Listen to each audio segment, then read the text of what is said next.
Cumprimento todos os irmãos com a paz do Senhor Jesus, amém?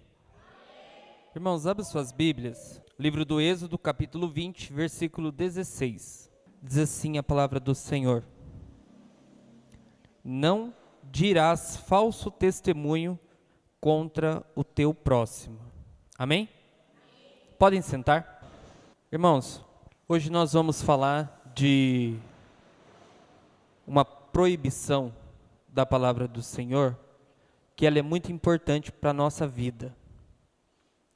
Dentro da série dos mandamentos, este mandamento tem um grau fundamental de importância e uma proibição categórica.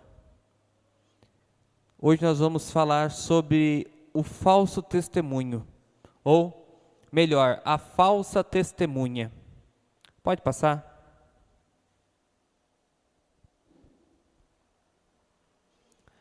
Esse mandamento, ele proíbe todas as violações das obrigações para com a verdade.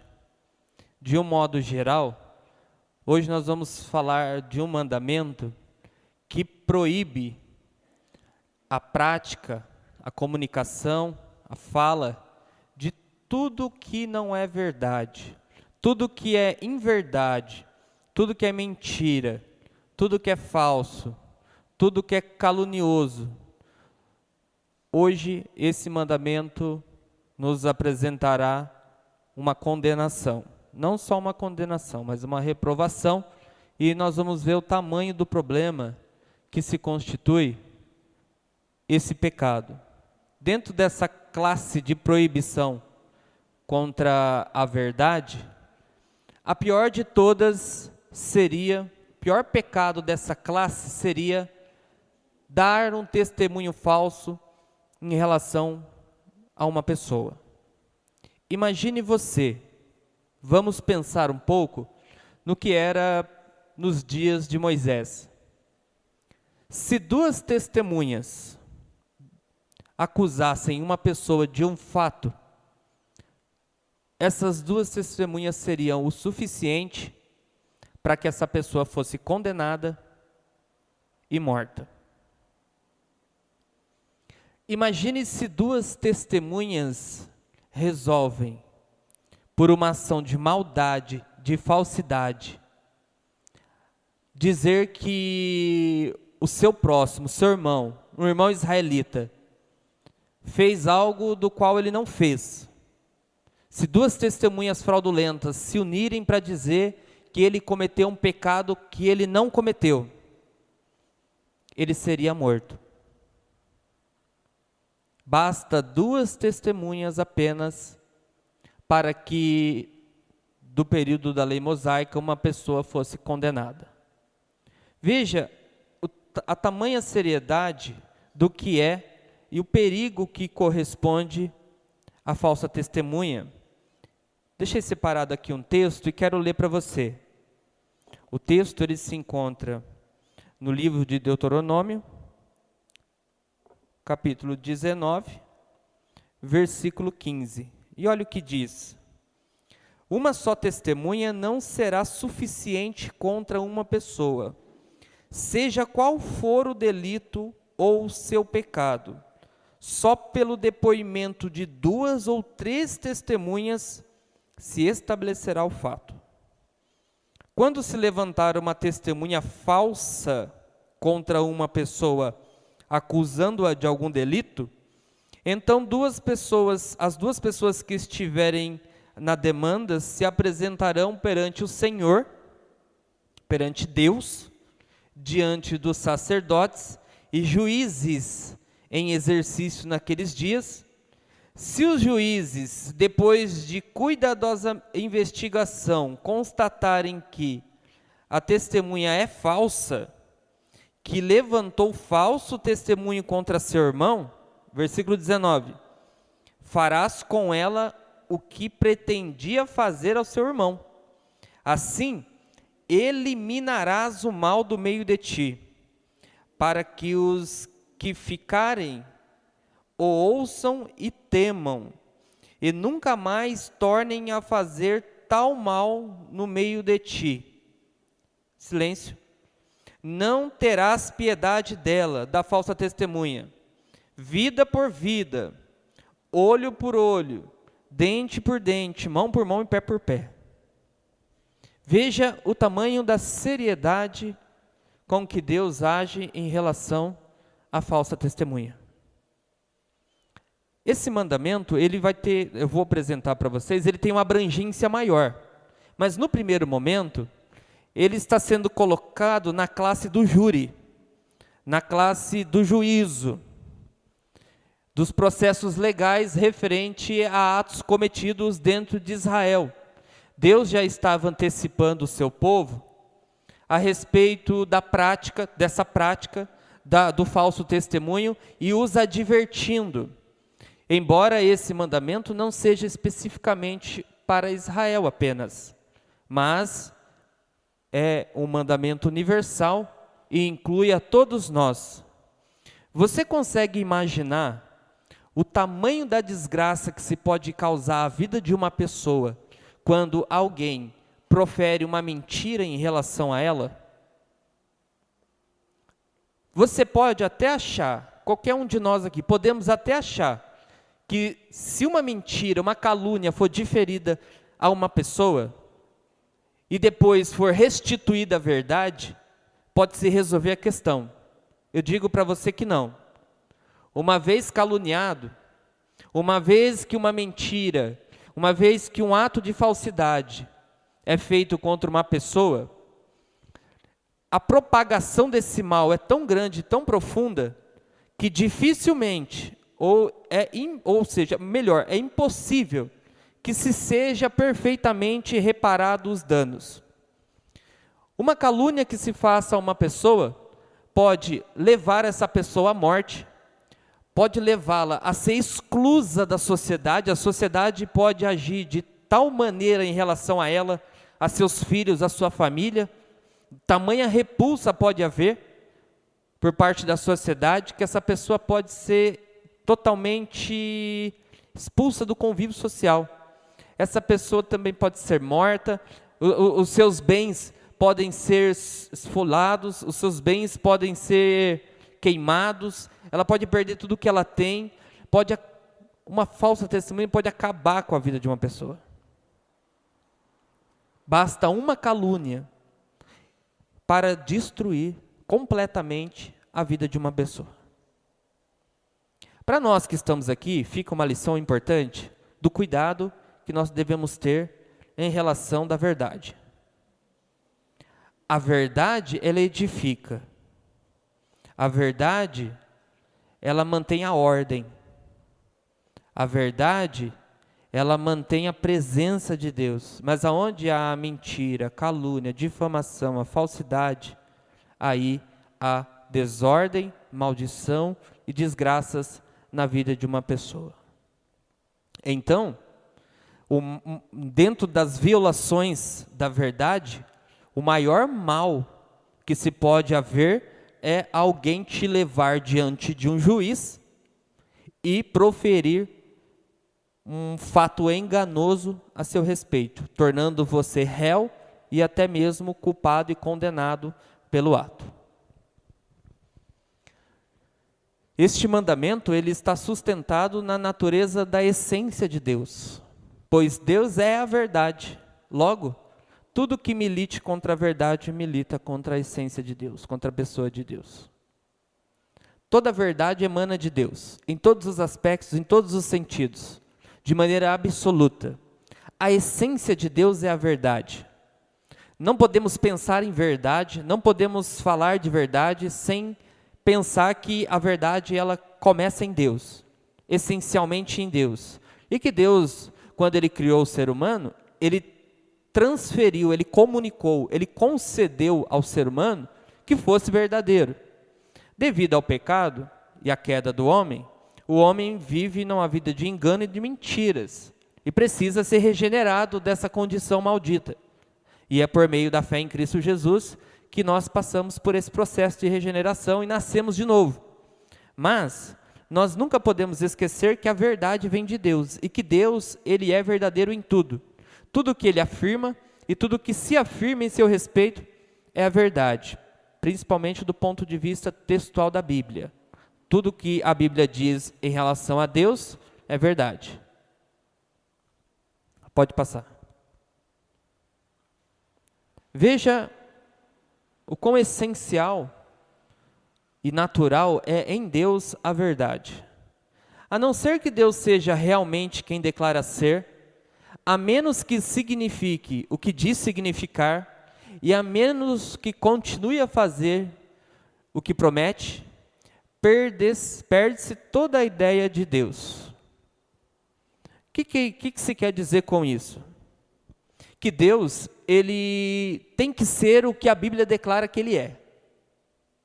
Que Deus, para que ele seja Deus, ele precisa significar tudo aquilo que a Bíblia diz que ele significa. E para que ele seja Deus, ele tem que fazer tudo aquilo que promete. Para que de fato ele seja aceito como Deus. Ele tem que ser a verdade. Tudo que diz respeito a ele tem que haver fundamento na verdade. Se Deus não fosse verdadeiro, ele não poderia ser Deus. Se a verdade não fosse da natureza divina, jamais ele poderia ser concedido como Deus. E se algum dos atributos dele, que ele diz ter, se alguns das suas qualidades que ele diz ter, não fossem verdadeiras, ele não seria um Deus verdadeiro. Imagine, um Deus que diz que é santo, que se apresenta santo, em todo o tempo exige a santidade, e que depois, no final, ele se revelasse como um Deus profano, não santo. Um Deus que se envolve no pecado.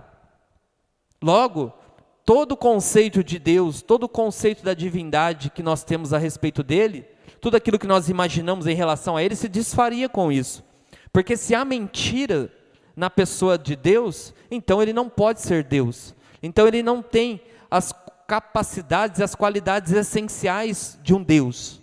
Por isso que nós não podemos jamais desconsiderar e crer, sem duvidar, que Deus é verdadeiro em tudo que afirma. A Bíblia é verdadeira em tudo que afirma em relação a Deus. Tudo que Deus é, de fato, é verdade. A Bíblia diz que Ele é santo, isso é uma verdade.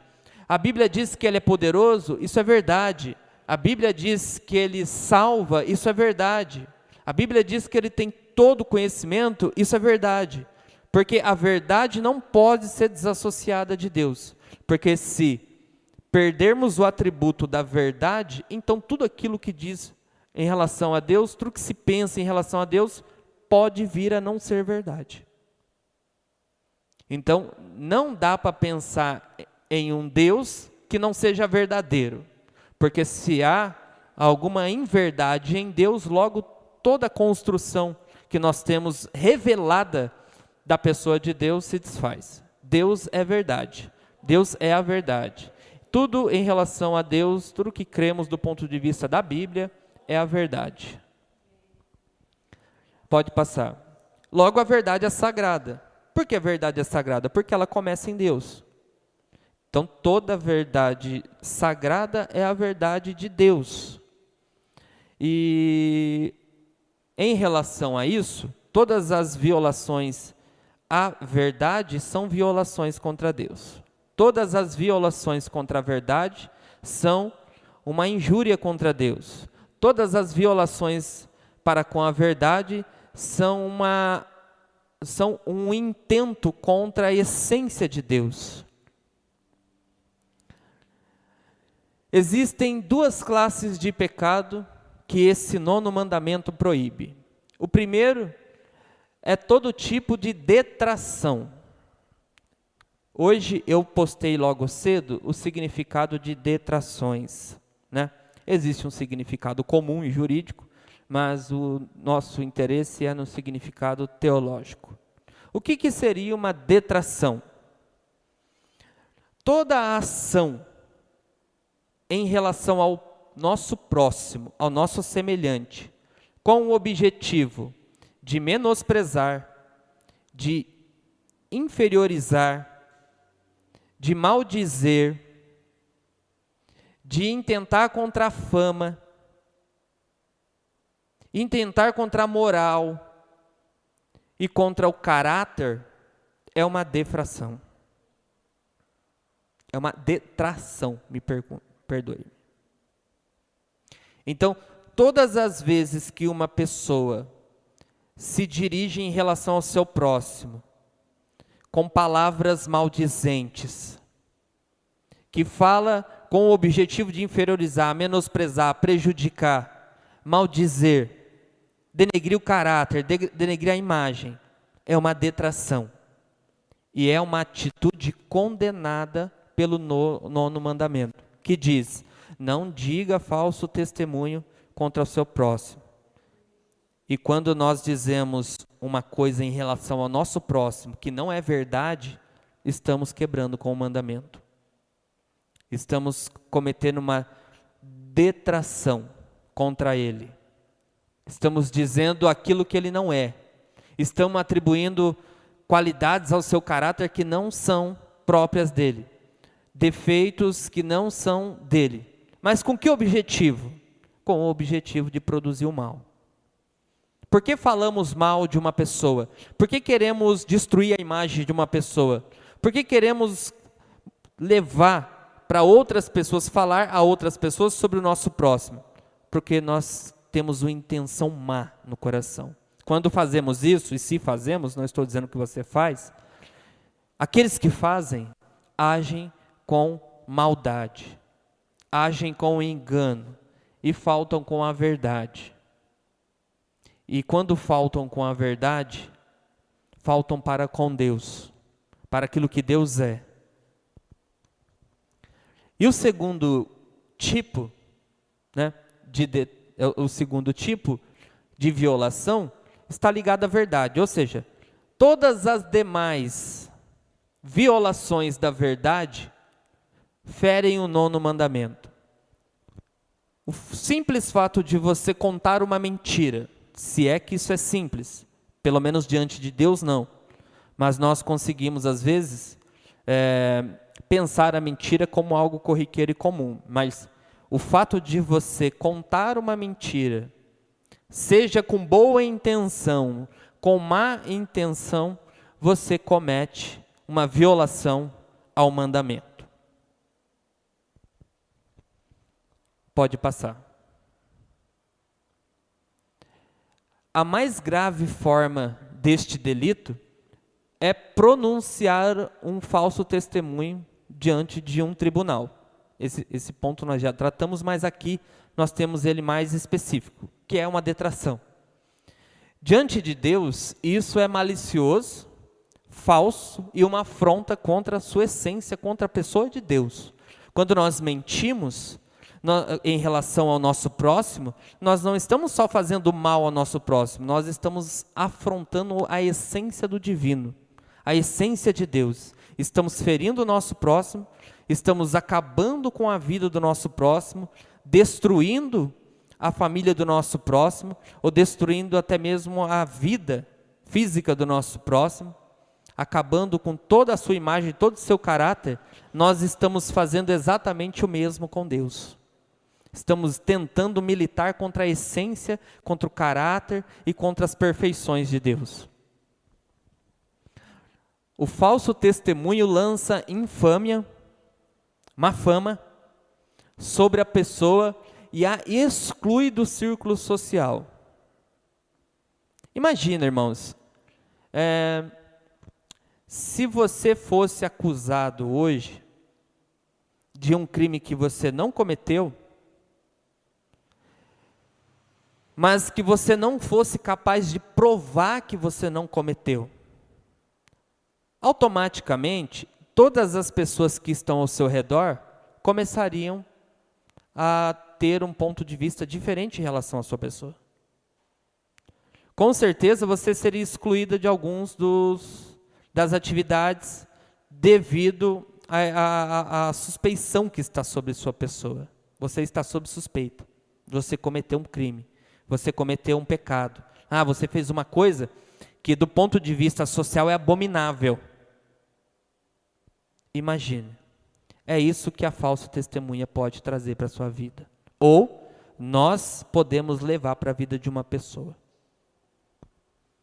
Ela pode ser excluída do convívio social. E aí não é só ela que é excluída. Você exclui também os seus filhos, você também exclui a sua esposa e todas as pessoas que estão ao redor daquela pessoa. Visto que é um golpe diferido contra o caráter, e de fato é, contra o caráter, contra a propriedade e até mesmo contra a vida.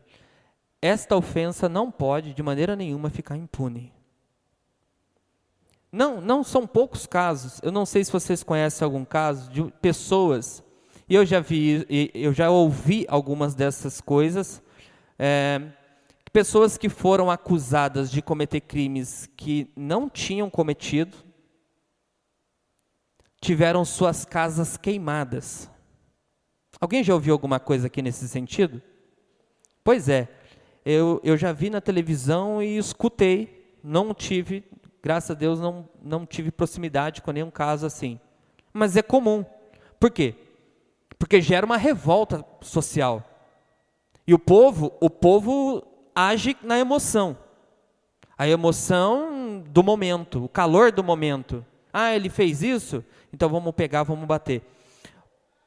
Digo para você, se você estiver dirigindo com seu carro na rua e bater seu carro numa pessoa, mesmo que essa pessoa esteja atravessando fora da faixa ou pular na frente do seu carro, se você ficar ali por alguns minutos e juntar muitas pessoas ali e houver uma comoção em torno daquilo, mesmo que você não seja responsável, com certeza pode ser que haja um tipo de ação social, né? Uma ação descontrolada para tentar quebrar teu carro, te bater e coisas do tipo.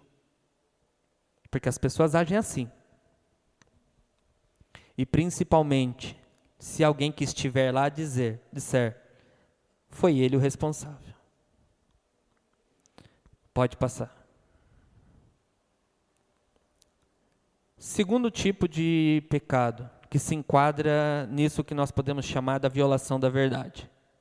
A calúnia é uma ofensa do mesmo gênero, muito parecida com a detração, mas ela difere, né, desse pecado no sentido de que a detração ela é feita num júri, diante de um juiz, e a calúnia não. A calúnia é feita diante de pessoas, aos ouvidos de um público. É exatamente o que faz uma pessoa quando calunia. Ela faz isso perto de pessoas, em uma roda de pessoas, ou ela faz isso na individualidade. Ela vai lá e inventa maldizeres, inventa atitudes maliciosas, inventa crimes, pecados e coisas do gênero contra uma pessoa, mesmo que essa pessoa não tenha feito nada disso.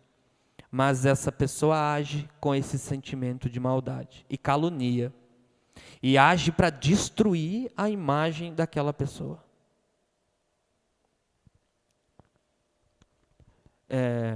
Nisto estão inclusos os elementos, né? Nesse pecado de calúnia, estão inclusos os elementos da malícia, da falsidade, dos quais o mandamento se dirige. Essa pessoa age com uma intenção má, e age com falsidade, porque aquilo que ela está dizendo, a calúnia que ela está diferindo, provavelmente é uma mentira.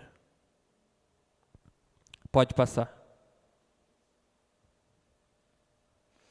Às vezes a calúnia pode estar presente nas relações diárias, nas nossas relações de trabalho, e às vezes a gente pode fazer isso, consciente ou inconsciente, independente do que for.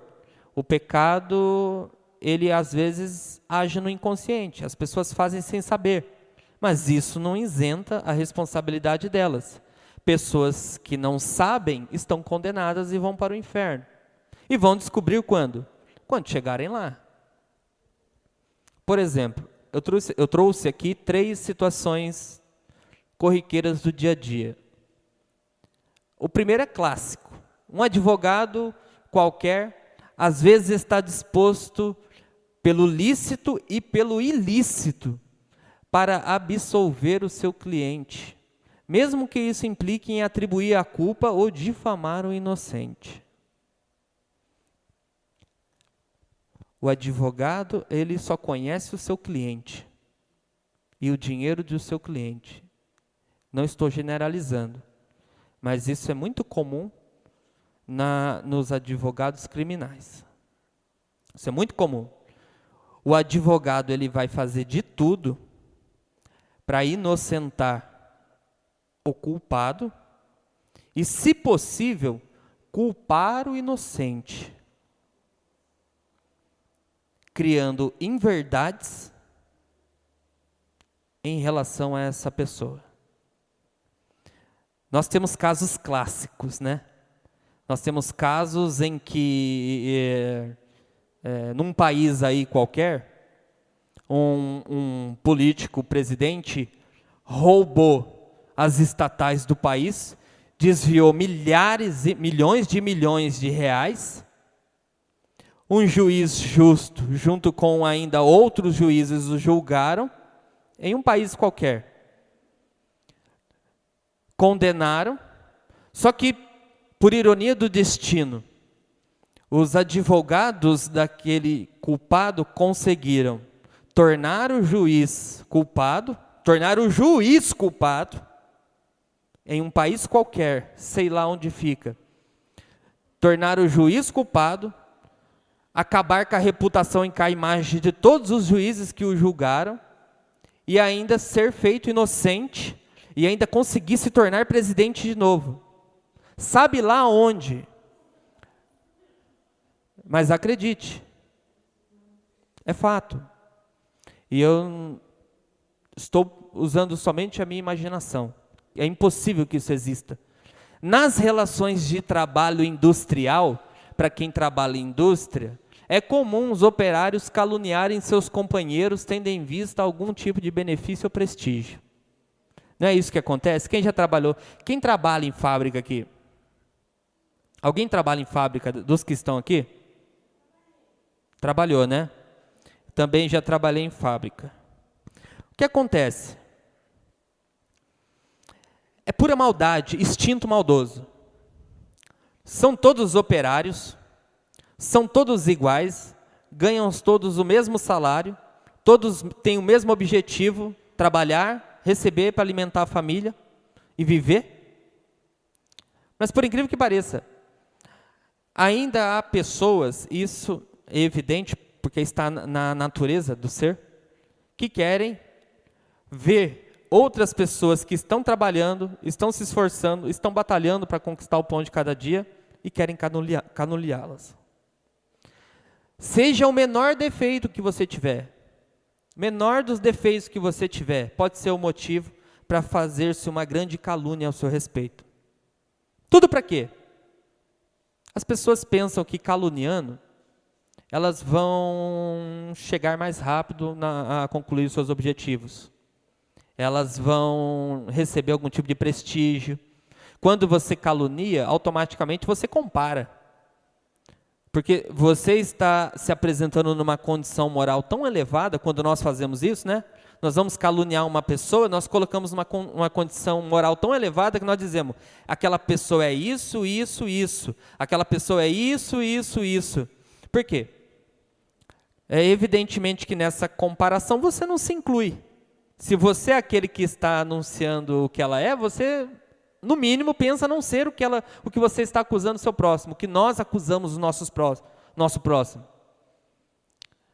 E isso é muito perigoso. Você pode levar uma pessoa ao desemprego, isso pode trazer sérios problemas para dentro da família, para dentro da casa, e tudo isso é contemplado pelos olhos de Deus.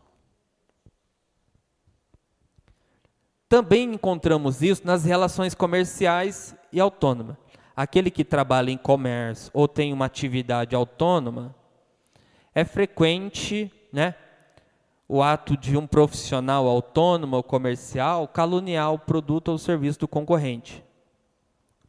O produto do concorrente não presta.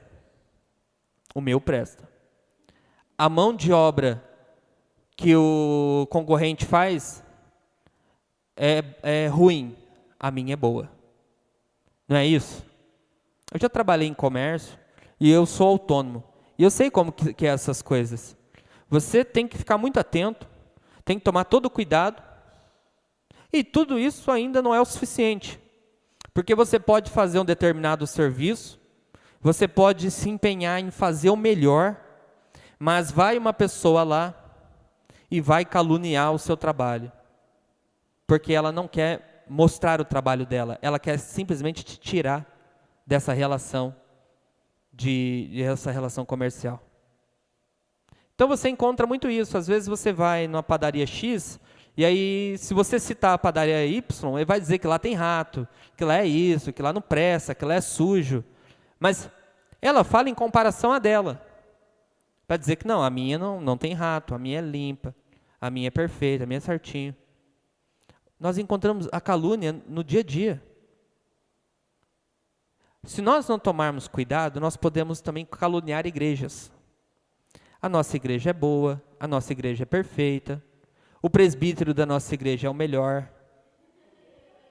Mas, lá na igreja X, o pastor não presta, o presbítero não presta, o diácono não presta, os irmãos não prestam, as crianças não prestam, ninguém presta. Então, a calúnia, ela pode fazer parte do dia a dia. A gente pode diariamente caluniar outros, entendeu? Atacar a moral, a honestidade de outra pessoa, a honestidade de um trabalho, a honestidade de uma empresa. E isso fere o 9º mandamento, porque aonde há falsidade, há falso testemunho, há o pecado da mentira. Pode passar. Falsidade. A primeira definição para a falsidade seria um enunciado falso, ou uma declaração falsa. O que é a falsidade? Declarar falsamente alguma coisa.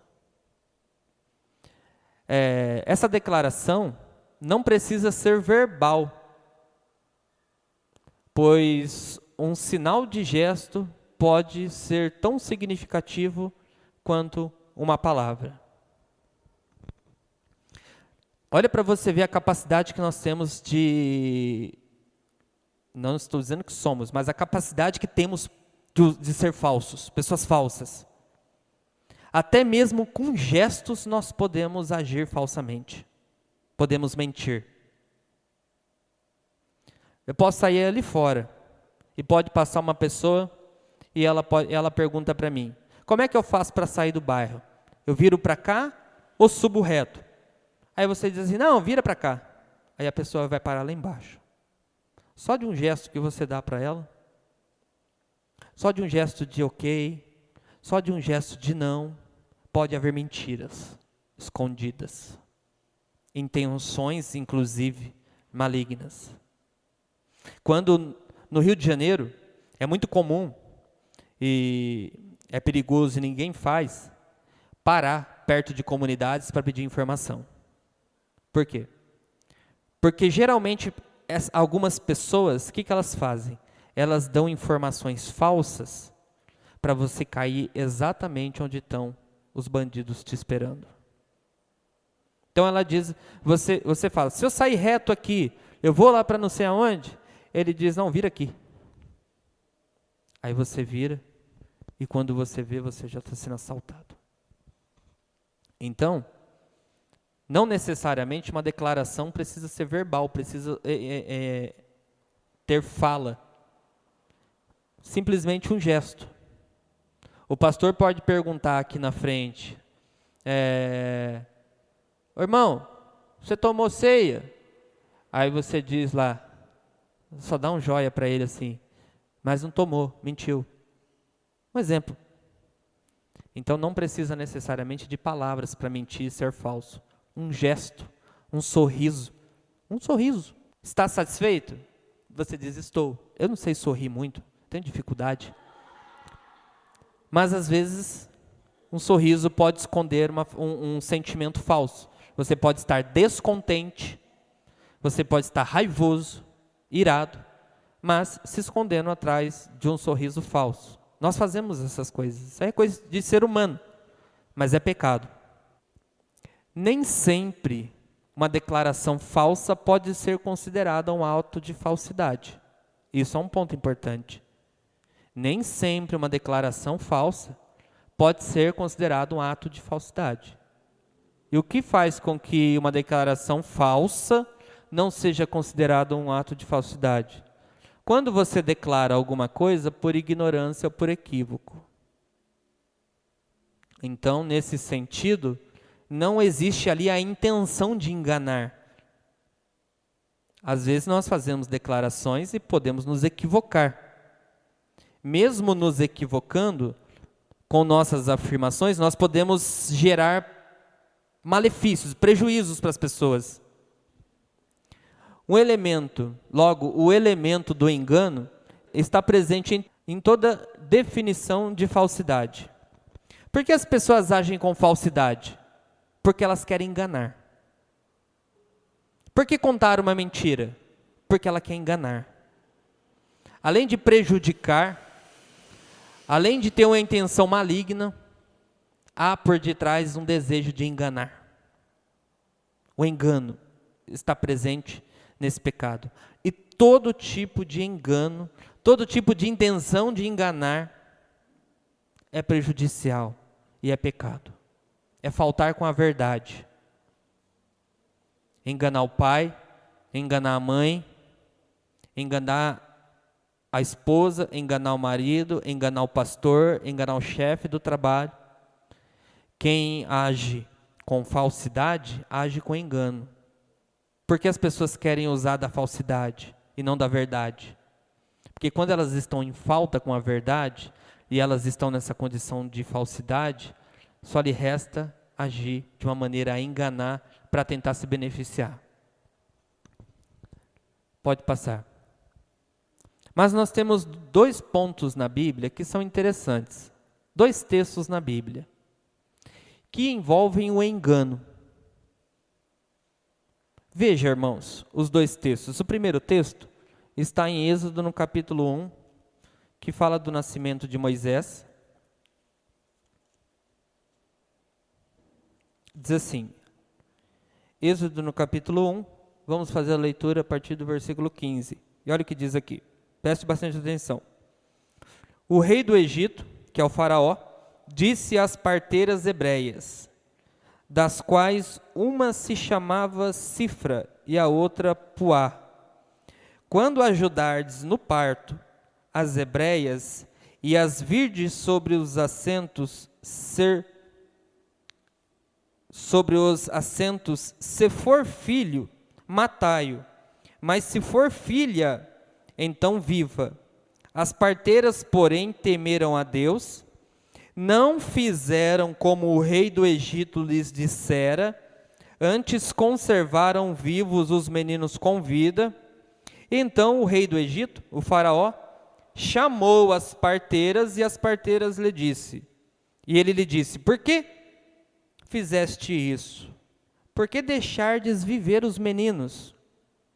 E responderam as parteiras a faraó: é que as mulheres hebreias não são como as egípcias, são vigorosas e já têm dado à luz os seus filhos antes que a parteira chegue a elas.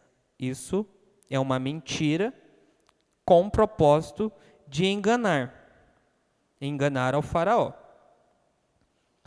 Portanto, Deus fez bem às parteiras. As parteiras foram responsabilizadas pelo ato que elas cometeram,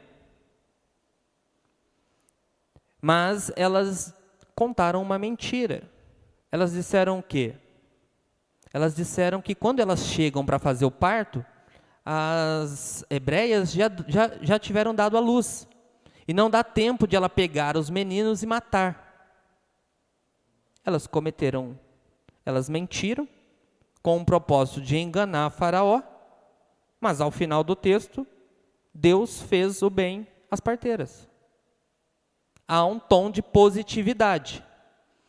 E aí você me pergunta, então quer dizer que Deus aprova esse tipo de pecado? É óbvio que não. E eu já vou te explicar esse texto. Segundo texto, 1 Samuel 16. 1 Samuel, capítulo 16, que é um texto muito conflitante. Existem muitos outros, mas todos podem ser explicados à luz dos mesmos princípios. 1 Samuel, capítulo 16, fala da unção de Davi. Diz assim: disse o Senhor a Samuel: até quando terás penas de Saul, havendo eu o rejeitado, para que não reine sobre Israel? Enche o teu vaso de azeite e vem, eu te enviarei a Jessé, o belemita, e entre os seus filhos me tenho provido um rei. Veja agora no versículo 2, preste atenção. Disse, porém, Samuel: como irei eu? Ouvindo Saul, me matará. Disse o Senhor: toma contigo um novilho e diz: vim para sacrificar ao Senhor. O próprio Deus está dizendo para ele. Ele está com medo. O rei Saul pode matá-lo se descobrir que ele está indo na casa de Jessé para ungir um rei, porque Saul era o rei. E o que Deus diz para ele? Leva um novilho para sacrificar. Ou seja, é evidente que aqui é um caso em que Deus está dizendo: se ele perguntar, você foi sacrificar. E com isso não matará. Como que nós explicamos esses dois textos? O primeiro, as parteiras enganam Faraó, mentem para ele, mas no final Deus fez o bem às parteiras. Isso nos faz, pelo menos, achar ou pensar que Deus aprovou a atitude de mentir e enganar das parteiras. E o segundo texto, o próprio Deus está dizendo, diante da preocupação de Samuel em relação ao rei Saul, Deus diz: é só você levar um novilho para sacrificar. E se te perguntarem, vim sacrificar.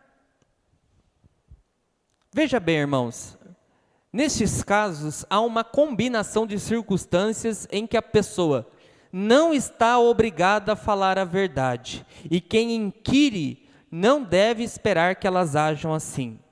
A questão central é: Deus já tinha determinado que Saul não era mais rei. Deus já tinha escolhido um novo rei. Deus, representado aqui por Samuel, melhor dizendo, Samuel, não devia nenhuma explicação e não devia nada em relação a Saul, porque Saul já havia sido reprovado diante de Deus. Saul já tinha sido rejeitado como rei da presença de Deus.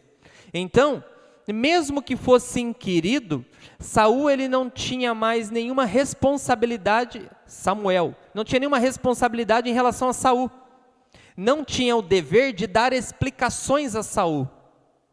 Da mesma forma, as parteiras, elas estavam diante de um rei, do faraó, que estava mandando matar as crianças injustamente, que estava usando o seu governo para eliminar pessoas. Então, as parteiras, elas também não tinham obrigações de ser verdadeiras em relação ao faraó. Então, é esse princípio que explica essa questão. Imagine você, chega o assaltante, chega do seu lado, você está com a sua bolsa, lá está o seu dinheiro, lá está o seu celular e coisas do gênero, documentos, coisas importantes, bens preciosos. E ele chega do teu lado e fala assim: o que tem nessa bolsa aí? O que você diz para ele? Tem nada? Por quê? Porque ele está cometendo um crime. Você não tem obrigação em cooperar com o crime. Você não tem obrigação de dar informações importantes que o ajudarão a concretizar o crime. Você diz: não tem nada. Olha que tem sim. Não, não tem nada. E aí, evidentemente, você está enganando e está mentindo. Mas, utilizando-se desse princípio, e lógico, tem observações que eu vou fazer adiante, a ideia é que você não tem o dever de cooperar com esse ladrão. As parteiras que eram hebreias, elas não tinham responsabilidade de cooperar com o faraó e seus intentos, bem como Samuel não tinha obrigações em cooperar com os intentos de Saul, homem reprovado por Deus. Então é uma questão altamente complexa. Quer ver uma questão ainda mais complexa? Fato, no período do nazismo, em que o Estado nazista, né, que tinha como um líder o Hitler, matava judeus. Existia um pastor alemão chamado Dietrich Bonhoeffer. E o que ele fazia? Ele escondia judeus. E ele orientava os cristãos alemãos a esconderem judeus em suas casas. Então o que acontecia? Quando a polícia alemã chegava nas casas, porque é evidentemente que já existia essa suspeita, e perguntava: há algum judeu aí? Se ele dissesse a verdade, como se espera de um bom cristão, poderia ser morto. Todos os que estiverem com ele, que forem judeus. Se tiver criança, o Estado nazista matou crianças e matava crianças, ainda mata. Mulheres e homens. Então, o que o pastor dizia? Não tem ninguém aqui.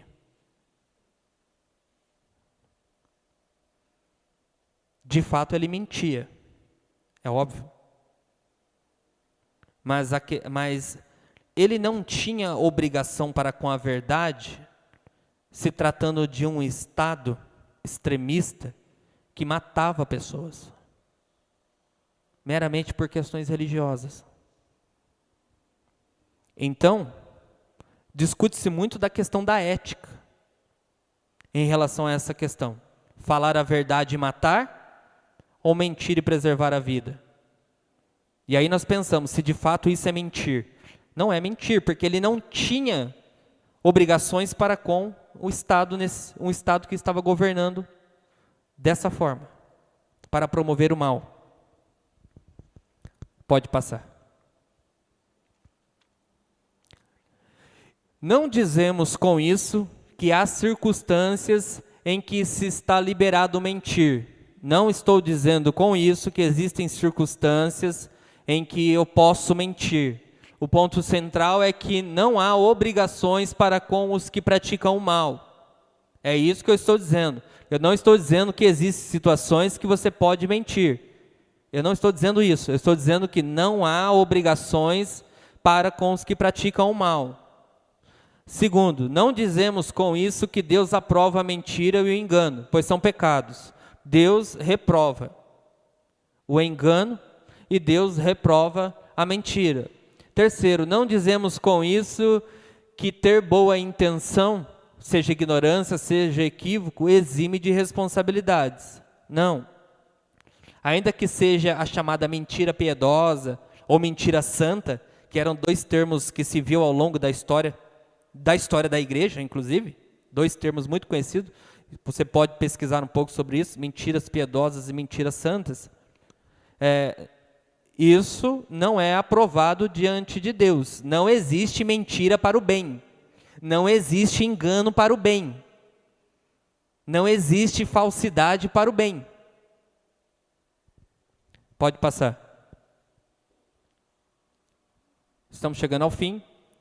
Falsas profecias também constituem violação do 9º mandamento. Nas Escrituras, vemos os chamados falsos profetas, pessoas que falam mentiras em nome de Deus. Esta prática ainda é comum nos dias atuais e constitui um grande desafio à igreja de manter-se nos trilhos da verdade. Cremos no dom da profecia, dom do Espírito Santo, dom atual, ainda concedido, de profecia particular. Embora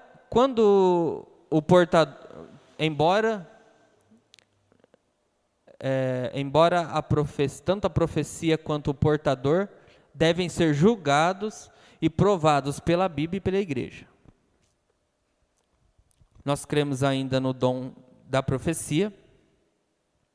Deus utiliza pessoas,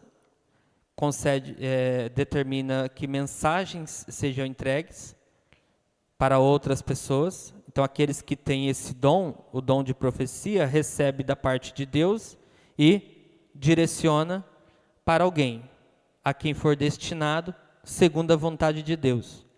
Mas essas profecias, essas práticas, elas precisam ser julgadas e provadas pela Bíblia e pela igreja, né? Elas são provadas pela Bíblia por meio da comunidade, da igreja como um todo e por meio dos líderes. Se o líder está vendo que aquela profecia é falsa, o líder tem que barrar. Não é extirpar o dom, não é impedir que se use o dom, é impedir que se propague mentiras. É muito comum hoje, no meio pentecostal, neopentecostal, pessoas que falam mentiras. Eu, uma vez, caí na besteira de ir numa igreja, no tempo que eu estava no curso, acho que a Jennifer estava na casa da mãe dela, e aí eu estava chegando do curso. Quando eu estava no período do curso, eu não vinha às quartas-feiras na igreja, porque eu ia para a aula. E aí, uma vez, eu caí na besteira de ir em uma igreja, ali no Jardim Regina, essa igreja chamada...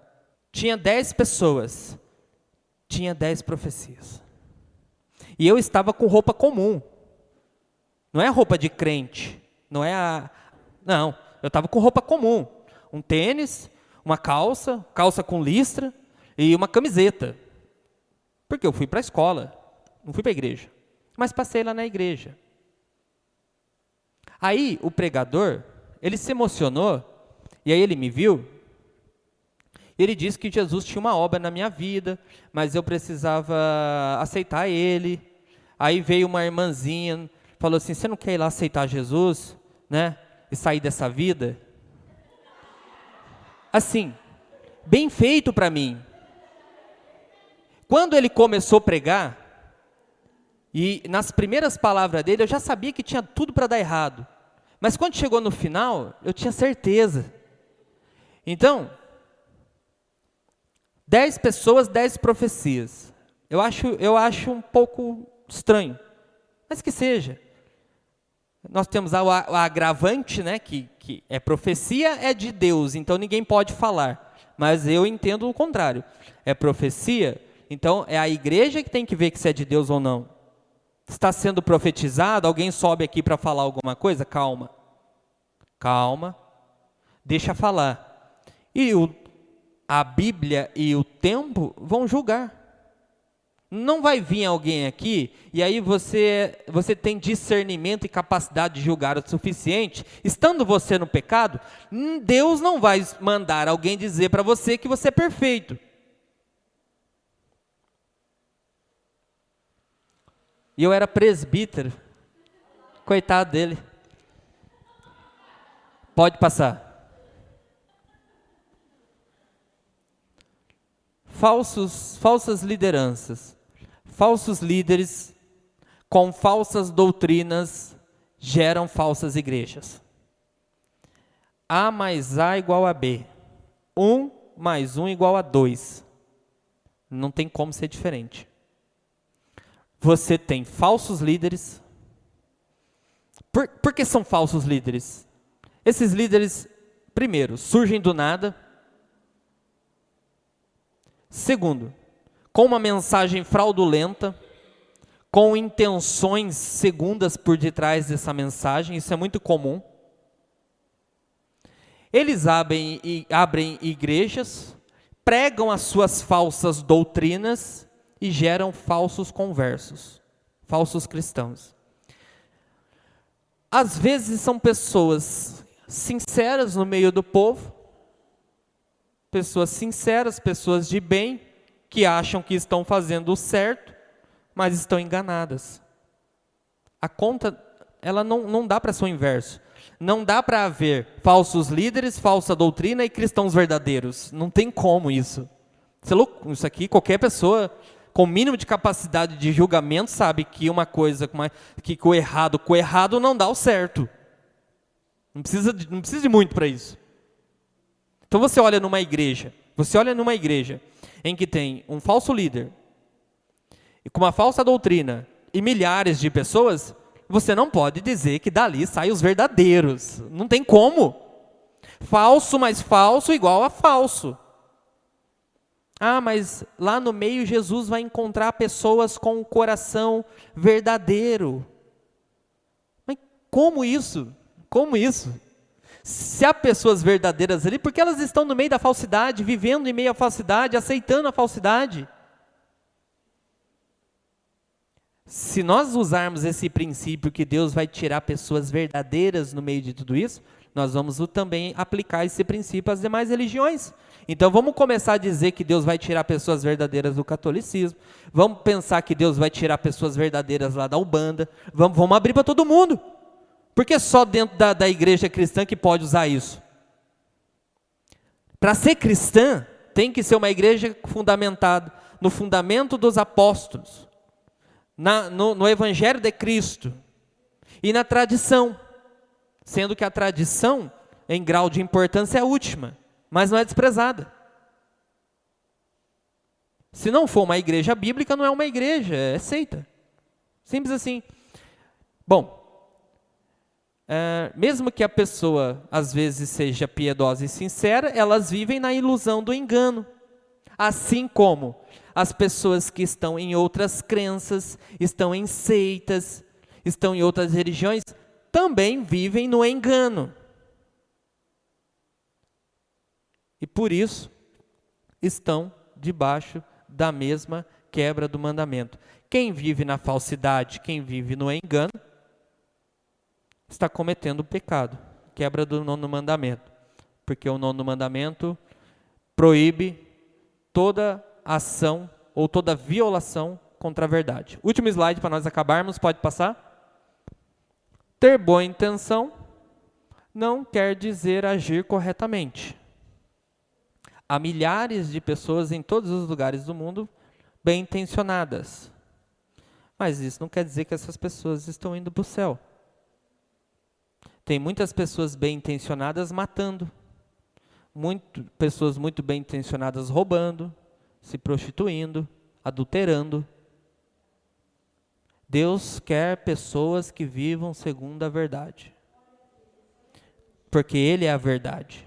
Porque a essência dele é a verdade. E Ele não pode, não é que Ele não é capaz, Ele não pode porque a sua essência, aquilo que Ele é, não permite que Ele se relacione com pessoas, conosco, se nós estivermos vivendo na falsidade, no engano, na mentira. Qualquer pessoa que comete um pecado que fere a verdade, ela sente isso. Ela sabe que eu posso estar tudo menos bem com Deus. E aí esse sentimento é resultado dessa ação contra a verdade. Viva na verdade. Seja verdadeiro. Dê o correto testemunho. Diga a verdade e às vezes a verdade vai causar muitos prejuízos, vai causar às vezes males, vai trazer muitos problemas, mas é a vontade de Deus, é a verdade de Deus. Lembramos que Jesus foi crucificado porque falou a verdade. Ele tinha a verdade, Ele nos deu a verdade e o mundo o odiou. E odiou por quê?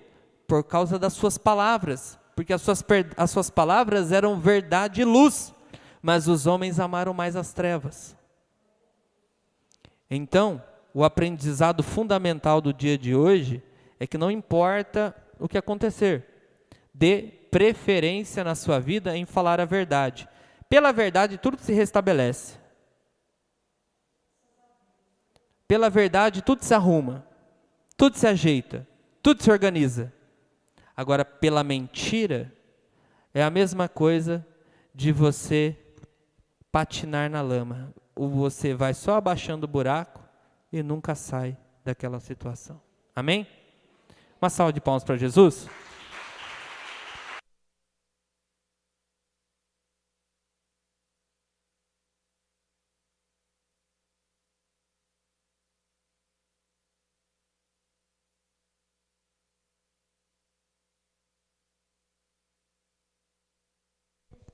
Glórias a Deus. Cumprimento a igreja na paz do Senhor Jesus. Amém. Louvado seja Deus por este culto tão maravilhoso. Deus abençoe a missionária Isabel pela abertura, presbítero Diego pela palavra e a igreja que está nessa jornada